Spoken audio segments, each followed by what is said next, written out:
they promise good health, but there is a condition. Anong condition? We must do what is right in the eyes of God. But the people nowadays, karamihan sa atin, ginawa natin yung anong tama sa ating sariling mga mata. Pero mali naman sa Panginoon, no? Kagaya ng pag-inom at pagsisigarilyo. Now, ang tanong, what is the diseases of Egyptians? No? Yung mga disease sa Egyptian, tingnan natin ang kanilang disease, bakit nabanggit yun sa Bible. Ang diseases sa Egypt, ito, sclerosis, heart disease, obesity, cancer, tooth decay, and stress. Ito ba yung disease din natin ngayon? Okay, yung lifestyle nila, napatunayan na ganun din ang lifestyle para natin ngayon sa presente. Because sa kanilang pag-aaral, sa pag-utopsy nila sa mga mami, nadiskubrihan nila, no? Ang disease sa mga Egyptians. Now, tingnan natin kung anong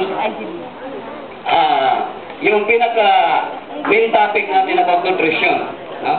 Nutrition, yung tinatawag na diet. No? Yung word na diet. Now, may sinulat ko dito, the root cause of death is sin. Yung pinaka-root cause, yung dahilan, bakit ang tao ay mamatay. Tayo ba naniwala na tayo mamatay? Mamatay ba tayo, no? So, dito, sinasabi dito na the root cause, what is the root cause of death? Bakit ang